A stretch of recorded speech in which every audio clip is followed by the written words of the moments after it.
Bienvenue dans cette troisième vidéo de la série de formation de modélisation par équation structurelle. Alors dans cette partie, on va essayer de montrer comment créer un modèle de mesure à double dimension. Donc jusqu'à maintenant, on a vu un peu comment faire un diagramme pour le modèle de mesure et le modèle structurel. Alors on a travaillé sur une variable qui est mesurée directement par des items. Donc dans les vidéos précédentes, vous allez trouver qu'on a travaillé sur la variable satisfaction qui est mesurée directement par trois items. Donc on a dit qu'en quoi les items ils peuvent être soit réflectifs ou bien formatifs. Donc on a montré dans la deuxième vidéo un peu la différence entre les deux modèles.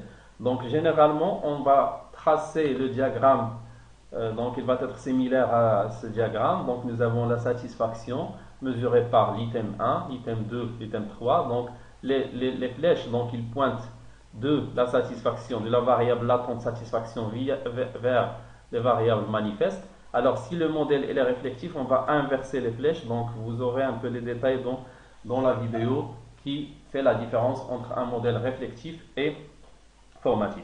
Maintenant, dans cette partie, on va essayer de voir comment je peux créer un diagramme pour une variable mesurée par plusieurs dimensions. Alors, dans notre cas, nous avons la variable attitude. Donc, toujours, nous avons des échelles de mesure qui suivent une échelle de Likert de 1 à 5, donc de 5 points, mais elle est divisée en trois dimensions. Donc, l'attitude, qui est le construit ou bien la variable globale que j'ai, donc elle est divisée en trois dimensions. Donc, nous avons la dimension cognitive, la dimension affective et la dimension conative. Alors, ces trois dimensions, ils forment un peu l'attitude. Donc, la première dimension mesurée par trois items, même chose pour la deuxième et la troisième. Alors, comment je peux présenter ce modèle ou bien comment je peux présenter un modèle qui va refléter ces échelles de mesure. Alors, premièrement, donc je vais poser un peu les dimensions. Donc, nous avons ce qu'on appelle des dimensions de premier ordre. Donc, nous avons l'aspect cognitif, affectif et conatif.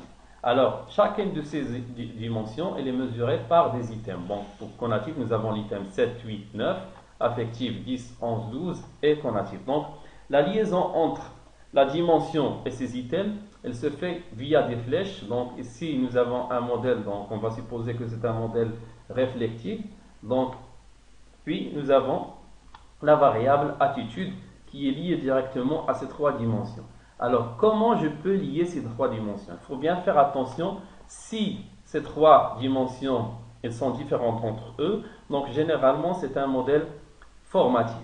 Alors, s'il y a des liaisons entre eux, donc je peux faire, par exemple, donc vous aurez un peu les détails dans la vidéo d'explication du modèle réflectif et formatif.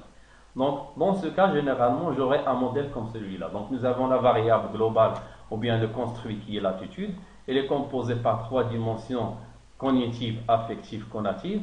Donc, chacune de ces trois dimensions, elle est mesurée par trois items. Donc, je vais dire comme quoi cette partie, ça représente un peu notre modèle de premier ordre. Donc, c'est ce qu'on appelle le premier ordre du modèle. Et puis, nous avons notre deuxième ordre, dont le modèle qui va refléter un peu la relation entre les dimensions et le construit. Voilà, donc on va s'arrêter là. Donc par la suite, je vais vous expliquer comment introduire ou bien comment analyser ces différentes dimensions sur un logiciel de modélisation d'équations structurelles.